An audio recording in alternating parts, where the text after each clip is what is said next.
in this marriage. Éramos So it was a bit tres en crowded. este matrimonio y eso es multitud. I'm not a total idiot. Y llena de vida realmente y todo, y no sé qué pensó de mí. Bastante asombroso. Durante décadas, el matrimonio entre el príncipe Carlos y la princesa Diana ha sido el centro de atención de millones, un cuento de hadas que terminó en una tragedia pública. Desde su boda de ensueño en 1981 hasta el colapso absoluto de su relación, todos creímos conocer la historia. Pero, ¿y si te dijera que lo que sabías es solo la punta del iceberg? En este video, prepárate para descubrir lo que nunca imaginaste. El rey Carlos, a sus 76 años, ha decidido romper el silencio y confesar lo que realmente ocurrió dentro de esa relación rota de la que tanto se ha hablado, pero tampoco se ha entendido. Infidelidades, traiciones y secretos jamás revelados están a punto de salir a la luz. ¿Te atreves a escuchar la verdad de la boca del propio rey? Lo que está por venir cambiará todo lo que pensabas sobre uno de los matrimonios más mediáticos de la historia. No te lo puedes perder. Nos conocimos por primera vez en 1977, cuando tenía 29 años y Diana apenas 16. Recuerdo que fui a visitar a la familia Spencer, en la casa de Althorp, como invitado de Sarah, su hermana mayor. Ella era solo una niña, pero ya mostraba esa energía única. Diana me cautivó, era tan vivaz, tan llena de vida.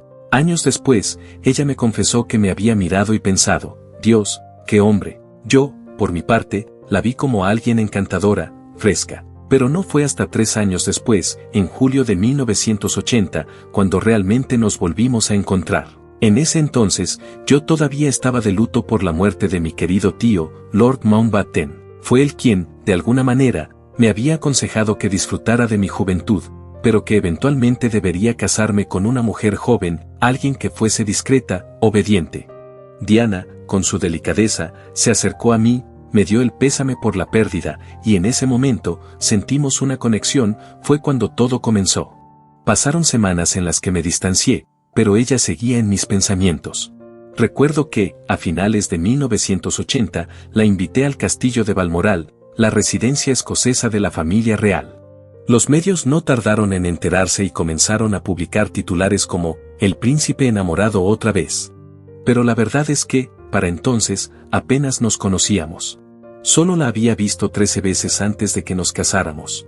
¿Estábamos enamorados? Diana, claro, creía que sí, y le confesó a un biógrafo que no podía apartar los ojos de mí. Se sentía la mujer más afortunada del mundo. Yo, por mi parte, le respondía la pregunta con una frase que muchos recuerdan, lo que sea que signifique estar enamorado. En el fondo, nunca tuvimos el tiempo ni la oportunidad de conocernos realmente. Diana pensaba que el amor era el centro de todo, pero mi visión era diferente. Nos casamos sin saber quiénes éramos realmente el uno para el otro. Y así, con todas las expectativas puestas sobre nosotros, nos lanzamos a lo que la gente creía que era el cuento de hadas, sin saber lo que nos esperaba. En febrero de 1981, el mundo entero se detuvo cuando se anunció el compromiso de Diana con el príncipe Carlos. Fue un momento que desató la fantasía de una historia de amor real, pero lo que pocos sabían es que detrás de esa noticia había una joven que, en muchos sentidos, aún estaba encontrándose a sí misma. Diana dejó atrás su vida en una guardería y se mudó a Clarence House, el hogar de la reina madre, con una mezcla de emoción y nerviosismo. Aunque venía de una familia aristocrática, el linaje real no era parte de su historia. Aún así, los lazos con la monarquía eran fuertes, y la reina Isabel, por ejemplo, era la madrina de su hermano menor. Diana no era precisamente una académica. No pasó por las universidades ni por los grandes salones de clase. De hecho, su paso por un internado en Suiza fue breve, donde sus estudios fueron más prácticos que teóricos, francés, costura, taquigrafía y mecanografía. No era una experta en historia ni filosofía, pero había algo en su esencia que capturaba la atención de todos. En cuanto a su relación con Carlos, las cosas no fueron exactamente como en los cuentos de hadas. Aunque el compromiso fue un bombazo mediático, ellos se conocieron apenas, y el tiempo que pasaron juntos antes de dar el gran paso fue limitado. Y fue así como, en un viaje a Australia, el príncipe Carlos se armó de valor y le pidió matrimonio. De acuerdo con sus propias palabras, Carlos pensó que era el momento perfecto, una oportunidad para que Diana tuviera tiempo de reflexionar sobre lo que significaba convertirse en parte de la familia real. Pero Diana no dudó ni por un segundo, aceptando sin titubear. Para Carlos, Diana representaba el modelo ideal, joven, encantadora, y con la disposición para ser la esposa que se esperaba de ella, alguien sumisa y tranquila. Aún faltaba mucho para descubrir quién era realmente Diana, pero lo que el mundo vio en ese entonces fue una joven que parecía tenerlo todo, o al menos eso era lo que todos pensaban. El anillo de compromiso que le di a Diana no fue una joya única o hecha a medida, como muchos podrían pensar. De hecho, ella misma lo eligió de un catálogo de joyería. Cuando lo vi, me pareció perfecto, un impresionante zafiro de Ceilán, con su tonalidad azul tan profunda, rodeado por 14 diamantes. No fue un anillo hecho para deslumbrar solo por su precio, sino por su belleza. Con el paso de los años, la gente ha especulado mucho sobre por qué eligió ese anillo en particular. Algunos dicen que el azul del zafiro combinaba con el color de sus ojos, lo que tendría sentido. Otros, incluso, recuerdan que Diana me dijo que lo eligió porque era el más grande. Probablemente, solo quería algo que realmente llamara la atención, pero también hay quienes sugieren que, de manera más sentimental, lo hizo porque le recordaba al anillo de compromiso de su madre. Por supuesto, no faltaron los que comentaron que lo eligió por su precio, ya que era, en efecto, el más caro del catálogo. Recuerdo que muchos años después, cuando Harry era ya un poco mayor, me comentó que no le gustaba el anillo, ni su tamaño ni su diseño. Me dijo que el gran engaste le molestaba, sobre todo cuando sostenía la mano de su madre. Fue curioso escuchar eso de él, pero, como siempre, cada uno tiene su propia perspectiva. El 29 de julio de 1981, el mundo entero fue testigo de lo que se consideró un evento real por todo lo alto. Decidí que la Catedral de San Pablo sería el lugar para nuestro matrimonio, no solo porque tenía una capacidad mucho mayor que la Abadía de Westminster, sino porque podía albergar una orquesta completa y el famoso coro de la catedral, lo que le daba ese toque grandioso que buscábamos. Y luego está el tema del vestido. Diana tenía muy claro lo que quería. Ella confió en David y Elizabeth Emmanuel, una pareja de diseñadores que, en ese momento, no eran tan conocidos, pero tenían algo especial. Su primer cliente de alta costura había sido Bianca Hacker, y lo que querían para Diana era un vestido que fuera inolvidable, pero, sobre todo, uno que a ella realmente le encantara. Eso era lo más importante para mí, que Diana se sintiera ella misma. El vestido de Diana no fue solo una prenda, fue una declaración de intenciones, una verdadera obra de arte. Con una cola de 8 metros, la más larga en la historia de las bodas reales, este vestido no solo deslumbraba por su tamaño, sino por los detalles meticulosamente cuidados que lo hicieron único. Para llevar semejante volumen, Diana necesitaba una preparación especial, casi como si estuviera entrenando para un maratón. El peso y la longitud de esa cola, junto con un velo que superaba los 140 metros de tul, requerían una gracia casi sobrenatural. Pero no todo era solo lujo. El vestido también tenía un toque personal, como un encaje antiguo de la reina María de Teck, traído directamente de Francia, que añadía una historia profunda a cada hilo. Y como buen amuleto de la suerte, Diana llevaba consigo una pequeña herradura de oro de 18 quilates, símbolo de protección en un día tan trascendental. A medida que las semanas pasaban, el estrés de la preparación afectaba a Diana, hasta el punto de que su cintura se redujo en 13 centímetros por la tensión. Los diseñadores tuvieron que hacer ajustes de último minuto para asegurarse de que todo encajara a la perfección. La tiara que usó esa mañana era también un tesoro familiar, una reliquia Spencer, adornada con 1930 diamantes, que había sido un regalo para su abuela en 1919. A diferencia de otras tiaras reales, que a menudo resultaban pesadas e incómodas, esta era especial para Diana. No solo por su valor material, sino por el valor sentimental que cargaba consigo, una conexión con sus raíces familiares. Con sus 1,78 metros de altura, Diana decidió optar por unos zapatos planos, buscando no eclipsar a Carlos en altura. Su vestido, con mangas abullonadas, corsé ajustado y una falda voluminosa, rápidamente se convirtió en un fenómeno, inspirando a novias de todo el mundo. Cada detalle de su atuendo se convertía en un trend que marcaba a toda una generación. Pero, claro, no todos quedaron tan impresionados. Una revista la criticó duramente, diciendo mucho vestido, poca princesa. A pesar de las críticas, nadie podría negar que ese vestido, con más de 10.000 perlas bordadas a mano, se grabó en la memoria colectiva como uno de los más icónicos de todos los tiempos. El 29 de julio de 1981, 750 millones de personas en todo el mundo se conectaron para ver cómo el cuento de hadas se hacía realidad. Pero, en esa boda llena de magia, Diana también dejó su huella con una audaz decisión, eliminó la palabra obedecer de sus votos, un acto que dejó boquiabiertos a muchos y que fue un gesto sin precedentes en una boda real. Sin embargo, el día no estuvo exento de momentos nerviosos. Durante la ceremonia, Diana cometió un pequeño error, confundiendo los nombres de su esposo, llamándolo Philippe Charles en lugar de Charles Philippe. No fue el único desliz. Carlos también se equivocó al referirse a tus bienes en vez de mis bienes materiales. Pero lo más revelador llegó cuando, al llegar al altar, Carlos olvidó besar a su esposa. Un primer beso que, en lugar de suceder en el altar, se reservó para el balcón del Palacio de Buckingham. Ese primer beso ante 4.000 espectadores marcó una tradición que quedaría para siempre como un nuevo ritual en las bodas reales.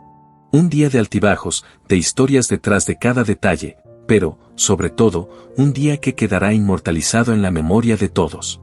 El ramo de novia de Diana, compuesto completamente por flores cultivadas en Gran Bretaña, reflejaba la majestuosidad y el simbolismo del evento.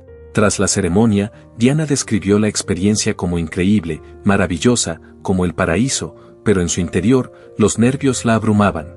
Mientras caminaba hacia el altar, podía escuchar el sonido de sus rodillas temblando. La boda fue un espectáculo global, con aproximadamente 750 millones de personas observando lo que parecía ser el cuento de hadas perfecto, una celebración del amor y la fuerza de la monarquía británica. Sin embargo, las apariencias pueden ser engañosas. Esa noche, mientras el mundo celebraba, Carlos rompió a llorar, consciente de que no amaba a Diana, al menos no de la manera en que ella lo deseaba. Aunque aún se aferraba a la esperanza de que, al igual que su abuela, la reina Isabel, podría llegar a amarla con el tiempo, Diana ya estaba atrapada en su propio sufrimiento. El matrimonio ya estaba condenado desde el inicio, pues el corazón de Carlos pertenecía a otra persona, Camilla Parker Bowles, la mujer que había amado durante años y de la que nunca pudo desprenderse completamente. A principios de la década de 1970, Carlos se enamoró profundamente de Camilla, tanto que el periodista Jonathan Dimbleby comentó más tarde que perdió el corazón por ella casi de inmediato. Sin embargo, para 1973, Camilla ya estaba comprometida con Andrew Parker Bowles, lo que obligó a Carlos a seguir adelante con su vida, aunque sus sentimientos por ella nunca desaparecieron. Según Karen Mooney, ex miembro de la Casa Real, Carlos estaba profundamente infeliz en su matrimonio con Diana. Obviamente estaba enamorado de Camilla, pero él era el siguiente en la línea de sucesión al trono, por lo que tenía que encontrar a alguien que le diera herederos, y cumplió con lo que se esperaba de él, explicó. El matrimonio fue más una obligación real que una unión por amor, dejando a Diana anhelando el afecto que él no podía darle. Justo antes de mi boda, el mundo de fantasía que había estado construyendo se desmoronó en un instante. En un momento de absoluta sorpresa, descubrí algo que nunca imaginé, un brazalete, un regalo que Carlos había mandado hacer para Camilla, con las iniciales F y G. Sus apodos, Fred y Gladys. Ese fue el primer golpe, una verdad que me atravesó el corazón. Pero la revelación fue aún más desgarradora durante nuestra luna de miel. Al mirar sus gemelos, me di cuenta de algo aún más cruel, esos gemelos, que llevaba con tanto orgullo, eran un regalo de Camilla. En ese momento, sentí que todo lo que había soñado se desvanecía en el aire, y la desesperación me envolvía por completo. 5 meses después de nuestra boda, ya esperando a William, el peso de todo esto me estaba destrozando. Recuerdo un incidente en Balmoral. Caí por una escalera, pero lo que realmente me marcó no fue la caída, sino lo que sucedió después. Instintivamente, protegí mi vientre mientras caía, porque sabía que no perdería a mi bebé. Pero Carlos no estaba allí. No vino corriendo a mi lado, no me sostuvo, no me consoló. En vez de eso, se fue a cabalgar, regresando horas después, completamente impasible, como si lo que había pasado no importara en absoluto. Esa indiferencia me heló el alma. Fue como si todo lo que había sufrido no tuviera ningún valor para él. El matrimonio comenzó a volverse una carga imposible de llevar. El dolor de saber lo que estaba pasando entre Carlos y Camilla se hacía más insoportable cada día. En 1989, no pude más. En una fiesta de cumpleaños, me enfrenté a Camilla. Mirándola fijamente, le dije, sé lo que está pasando entre tú y Carlos, y quiero que lo sepas. Hubiese sido mucho más fácil tener 2 esposas. La respuesta de ella fue aún más fría y despiadada que todo lo que había vivido hasta ese momento. Tienes todo lo que siempre has querido, todos los hombres. Me dejó sin palabras. ¿Qué más podía decir? Pero lo que realmente me estaba desgarrando no era solo lo que Carlos hacía con Camilla, sino cómo me trataba él a mí. Mi biógrafo, Andrew Morton, lo escribió claramente: su trato hacia mí fue un factor crucial en mi sufrimiento. Antes de la boda, ya había perdido peso por el estrés, pero las cosas empeoraron durante nuestra luna de miel. Recuerdo un momento en que él me rodeó con los brazos, y con una sonrisa, me dijo: «Estás un poco gordita, querida». Ese comentario fue como una daga. Me afectó de una manera que ni siquiera pude entender en ese momento. No era solo una crítica física, era como si estuviera despojándome de mi esencia, de mi confianza. Para mí, ese matrimonio no fue solo una unión, fue el comienzo de una lenta y dolorosa desintegración de mí misma. Cada día me sentía menos yo, y más una sombra de lo que alguna vez fui. La presión mediática fue una sombra constante sobre Carlos y Diana, una sombra que nunca los dejó en paz. Desde el momento en que anunciaron su compromiso, los medios se apoderaron de cada detalle de sus vidas, transformando su amor en un espectáculo público. Se suponía que después de la boda todo se calmaría, que podrían encontrar algo de paz, pero la realidad fue otra. Diana, en una de sus reflexiones más sinceras, contó cómo la promesa de que los medios de comunicación se calmarían fue solo una mentira. Nos dijeron que todo se calmaría cuando nos comprometimos, pero nunca lo hizo. Nos aseguraron que después de la boda, las cosas mejorarían, pero parecía que los periódicos estaban llenos de nuestras caras todos los días. Eso, en realidad, fue una experiencia muy solitaria. Lo peor no era solo la constante atención de los medios, sino que recaía casi por completo sobre ella. No había un solo momento en el que su vida estuviera libre de observación. Cada atuendo, cada gesto, cada palabra, incluso lo más insignificante, estaba bajo el microscopio. Era difícil cargar con esa presión porque siempre era yo la que estaba en el centro de todo, lo que vestía, lo que decía, mi cabello, todo. Lo único que realmente queríamos era que nos apoyaran en nuestro trabajo, que entendieran que necesitábamos algo de espacio, confesó Diana. El agotamiento de estar siempre bajo esa lupa la llevó a una desesperada súplica: por favor, comprendan, denme el tiempo y el espacio que me han negado durante todos estos años. Pero esa solicitud, tan humana y tan necesitada de compasión, nunca fue atendida. La maquinaria mediática nunca dejó de funcionar, nunca le dio el respiro que tanto anhelaba. Y mientras la presión externa aumentaba, la relación con Carlos se desmoronaba por dentro. El romance con Camilla, que ya llevaba tiempo gestándose a sus espaldas, se reavivó con una fuerza arrolladora. Aunque legalmente seguían casados, emocionalmente ambos ya estaban lejos el uno del otro. Carlos, en una entrevista con The New York Times, insistió que había sido fiel a Diana hasta que su relación se rompió de forma irreparable, a pesar de sus esfuerzos por salvarla. Pero lo que realmente sacudió al mundo fue un escándalo que expuso lo que estaba ocurriendo entre Carlos y Camilla. Una grabación obtenida ilegalmente de sus conversaciones privadas salió a la luz.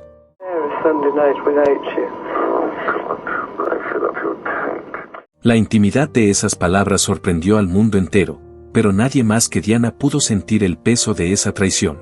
Diana, en sus momentos más oscuros, admitió haber escuchado esa grabación. Fue un golpe tan brutal que hizo pedazos lo que quedaba de su corazón. El matrimonio, ya desgastado por el peso de la presión externa y las infidelidades, ya no tenía vuelta atrás.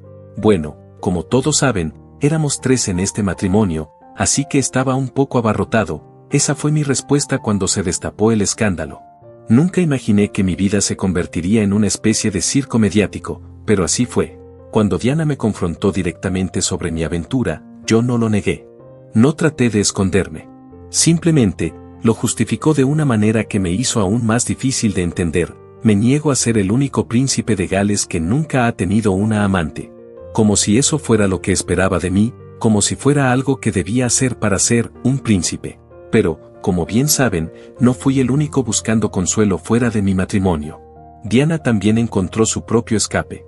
Se acercó a varias personas, una de ellas fue su guardaespaldas Berry Manaki. Fue tanto el temor que generó su relación con él, que decidieron trasladarlo de su puesto. Pero no terminó ahí. Más tarde comenzó una relación con James Hewitt, su instructor de equitación. Y él mismo lo describió como algo que sucedió poco a poco, es un proceso gradual, y de repente no puedes dejar de ver al otro, ni tener suficiente. Por supuesto, todo esto alimentó rumores, especialmente sobre si Hewitt podría ser el verdadero padre biológico de Harry, principalmente por el color de su cabello, que, sí, era rojo.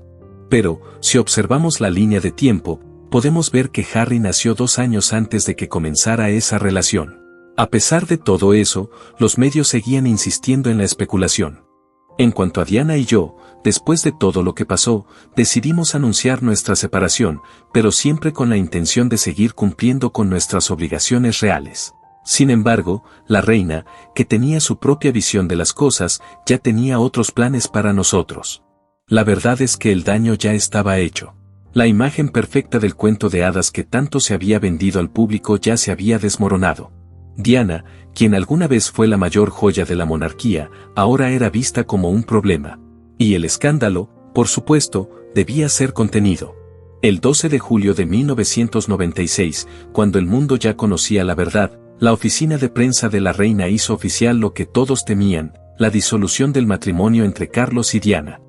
Lo que había sido una historia de amor digna de los titulares más brillantes, la boda del siglo, se transformó en lo que muchos llamarían el divorcio del siglo. Solo unos días antes de lo que habría sido su 15º aniversario de bodas, el vínculo que alguna vez unió a la realeza se rompió de forma definitiva. Diana perdió su título de Su Alteza Real y con ello su oficina en el palacio de St. James. Pero había algo que jamás perdería, su rol como madre. Aunque la separación había sacudido los cimientos de la monarquía, ambos acordaron compartir la custodia de sus hijos, William, el futuro rey, y Harry, quien seguiría viviendo con ella. Esa ruptura marcó el final de una era, pero también el comienzo de una nueva para Diana. A pesar del divorcio, seguía siendo una de las mujeres más codiciadas y admiradas del mundo, constantemente rodeada de pretendientes adinerados y, por supuesto, de los implacables paparazzi que no la dejaban en paz ni por un segundo. Pero el destino tenía algo aún más cruel reservado para ella. El 31 de agosto de 1997, el mundo entero se detuvo en shock. Diana, junto a su pareja Dodi Al-Fayed, sufrió un trágico accidente en el túnel del Alma en París. Mientras intentaban escapar de la constante persecución de los paparazzi, el conductor perdió el control del vehículo. La noticia de su muerte dejó un vacío inmenso y el lamento colectivo fue palpable. La princesa de corazones había partido, pero su legado permanecía intacto. Mientras el mundo lloraba su partida, Carlos comenzaba a dar pasos hacia un futuro que involucraba a otra mujer, Camilla Parker Bowles. Tras años de ocultamiento, en 1999, Carlos y Camilla fueron fotografiados juntos en el Ritz de Londres, con más de 200 fotógrafos esperando su llegada. Los años siguientes fueron un proceso de reconstrucción de la imagen de Camilla, transformándola de la villana que había causado tanto sufrimiento a Diana a una figura más aceptada dentro de la familia real. Finalmente, en abril de 2005, Carlos y Camilla oficializaron su relación con una ceremonia civil discreta en Windsor, lejos de los reflectores. No fue el cuento de hadas que muchos soñaron, pero esa historia de amor sobrevivió a las tormentas del pasado y, con el tiempo, se transformó en una unión que sigue siendo parte de la historia de la realeza, aunque siempre marcada por la sombra de lo que una vez fue. Muchos han hablado de infidelidades, pero lo cierto es que lo que ocurrió entre Diana y yo no fue simplemente eso. Fue una relación marcada por la presión, la responsabilidad y un amor que, a pesar de todo, perduró. Tras el divorcio, las cosas cambiaron. A medida que los años pasaron, la tensión que antes dominaba nuestro matrimonio empezó a desvanecerse. Comenzamos a interactuar de una manera mucho más cordial, incluso amistosa. Sí, había pasado mucho, pero lo que compartíamos seguía allí, especialmente cuando hablamos de nuestros hijos, William y Harry. Solía ir a verla, hablamos de las obras benéficas, de todo lo que estábamos haciendo por separado, y en algún momento, incluso aceptó la presencia de Camilla en mi vida.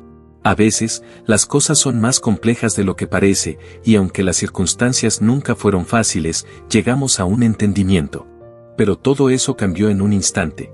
El 31 de agosto de 1997, cuando me llegó la noticia de su muerte, la vida que conocía se desmoronó. El dolor fue abrumador. Fue entonces cuando me di cuenta de cuánto la amaba realmente. No entendí la magnitud de mi propio sentimiento hasta que ya no estuvo allí.